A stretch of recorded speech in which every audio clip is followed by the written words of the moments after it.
Okay, so here we're gonna prove the area of a parallelogram, and to do this, we're gonna have to do a lot of legwork first, because we actually need to first show that what we construct is a rectangle, and that takes a little bit more work than what we would think.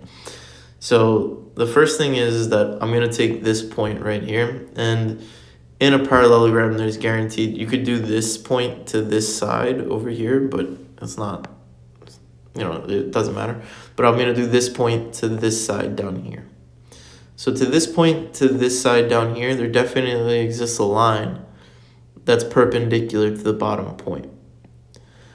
Now, what I've done here on this left-hand side is build this right triangle, right? This green right triangle. And what we do is you cut this right triangle out. And if I cut it out and I move it to being over here, we need to first convince ourselves that this figure over here, this blue, light blue figure, is actually a rectangle.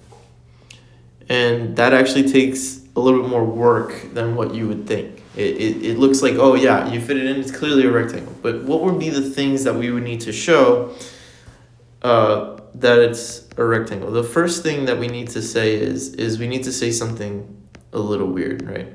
There's nothing that says, right, with just on its face, that if I take this triangle and I move it to over here, right, that this side length will even match. It could look like this, right? That's one possibility, right? So we need to show that this side right here is actually the same as this side. And that's true because of the parallelogram theorem. So we've proven that if I do move this, it will match up. This side will match up like that. But then there's still two other things. If I take this blue triangle, it could still match up with this side, right? This side can still match up with this side perfectly, but it could look like this. And there's nothing that says that this is actually a straight line right here, right? How do I know when I fit it in that these two angles actually sum to 180? And they do, and we'll prove that they do. And then there's one last thing. I need to prove that, so at the end of the day, this will be a straight line, and everything will work out well. But the last thing I need to show is that this is 90 degrees. And we're going to show all of these things. Okay, so let's reiterate. I need to show, first, I already said why, but I need to show that this side fits perfectly with this side. Then I need to show that this is a 90-degree angle. And I need to show that this is 180. And I actually even need to show that this is a 90-degree angle, because I want to guarantee that it's a rectangle. This is guaranteed to be 90 because I just took this piece and I moved it over to here. I just slid it over, right? So let's go through all these things one by one. So let's write them down. First, let's come up with angle measurements. Let's write everything down. Let's be organized. Let's call this angle 1, angle 2, angle 3. And then when I move everything over, we should convince ourselves that this is angle 1. Let's call this 4, this 5. This is going to be 4 up here, and then this is going to be 90 degrees. We know that already. So again, we want to see the rectangle we want to see the figure that I want to prove is a rectangle, which means that I need to show that all its angles are 90 degrees. So to do this, right, again, I need to show, I need to show that, first of all, let's call this A, this B, and then, I don't know, this C and this D. First of all, opposite sides in a parallelogram are congruent. So we know that this is indeed congruent to this, and I'm done. That was one of the things I wanted to show. I wanted to show that this side will fit perfectly onto this side. This triangle fits, in other words, right onto this side perfectly. That was one thing. So I showed AB is congruent to CD. And we know that because of the parallelogram theorem.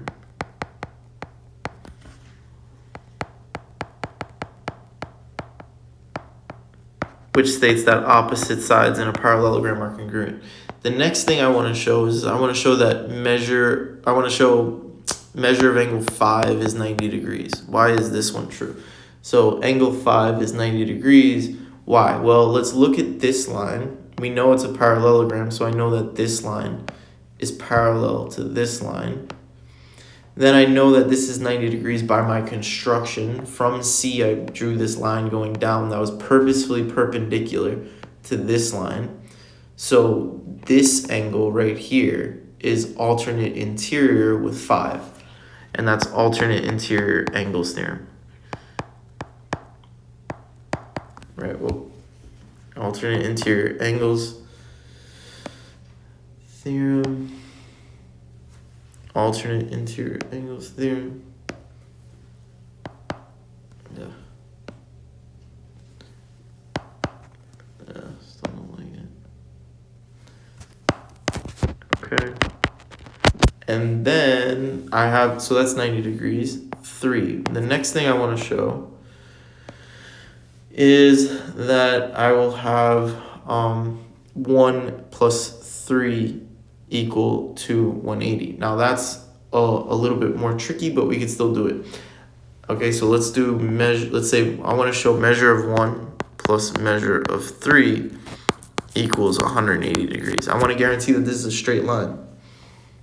And then the last thing that I want to show, so I'll just write it, is that measure of 2 plus measure of 4 is 90. Because then that guarantees that this is a right angle. Okay, now how do I show 3 though? 3 is that measure of 1 plus measure of 3 is 180. Well, 1 is opposite 2 in the original parallelogram. These two angles are opposite, therefore they're the same. Okay, 1 is opposite 2 in a parallelogram. Opposite angles are congruent. So 1 is the same as 2. Now 1 is over here, right? And now I know, okay, now let's look at the relationship between 2 and 3. So 1 is the same as 2. Don't forget that, right? So measure of 1 is equal to the measure of 2 because they're congruent. They're congruent because opposite angles in a parallelogram are congruent by parallelogram theorem. So I have this. I have a measure of 1 is the same as the measure of 2. Now, if we look at this figure, right, so I'm going to change colors. So if I look at this figure, right, and I draw it again, this line is parallel to this line, and I have that this is 2 and this is 3. Now, if the lines are parallel, same side interior angles are supplementary. So I have measure of 2 plus measure of 3 is equal to 180 by same side interior angles theorem. Now, 1 is the same thing as 2, so instead of writing measure of 2 here, I could write measure of 1, and I have measure of 1 plus measure of 3 is 180, and this is indeed a straight line. Okay, so now I've shown 3, I've shown 2, I've shown 1, I've shown 3. Now the last thing, I need to show that these two sum to 90, these two here. Again, 1 is the same thing as 2, right? So this is the same thing as this. But measure of 1 plus measure of 4 plus, in this triangle, let's look at this triangle, right? Plus 90 degrees. That last 90 degree angle has to equal 180 by triangle sum theorem. This forces, when I minus 90 on both sides, that the measure of 1 plus the measure of 4 is 90. But again, the same logic. Measure of 1 is the same thing as measure of 2. So then this is saying measure of 2 plus measure of 4 is also 90 degrees. And now this is indeed a 90 degree angle. And now I'm done. I've shown that what I've constructed is indeed a rectangle. Now that I have that it's a rectangle, I go all the way back to the beginning. So these 4 things have been shown. It's a rectangle. These angles are 90 degrees. All of its angles are 90 degrees. If you look, this is 90 degrees. This I showed was 90 degrees. This I showed was 90 degrees. It's 4-sided. Therefore, it's a rectangle. Now, once I have that fact, I go all the way back to the beginning, and it's a quick little argument that I make to show that what the area of the parallelogram actually is. So let's go all the way back. Let's get this drawing out of the way.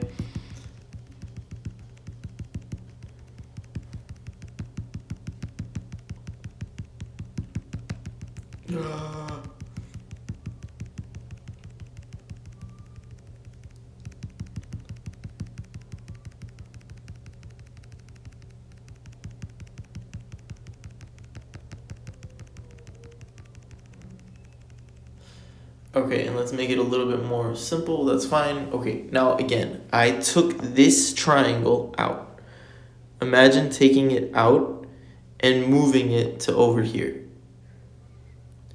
Okay, well, we should see that this length right here is exactly the same length over here, right? I just moved it over there. So this original base for my original parallelogram is the same as this base over here. It's the same length, right? So now in this rectangle, right, in this newly constructed rectangle that I have, like this, it looks like this. This is the base. Then this stays the same. This is the height, right? Let's call this H. Okay? This stayed over here. And I just, again, I cut out the triangle that was here. It was here, right? And I moved it to over here. So I didn't change the area, right? I just took this piece and I moved it to over there. So the area of this new figure is the same. And this new figure we just proved was a rectangle. And the area of this rectangle is base times height. And that's why it's the area of the original parallelogram as well. Because I just took this triangle, moved it over here, turned it into a rectangle, and illustrated that the area of that rectangle is the base times the height. Where again, it originally looks like this. This is your parallelogram. This is some height. And then this bottom piece, this bottom length over here is the base. And the area of this parallelogram is base times height. By that argument, you cut out that triangle, move it to over here. This is now a rectangle. You forget about this over here and you just look at this piece. This whole thing is still the base. This is still the height. And then the area of the rectangle is, of course, base times height.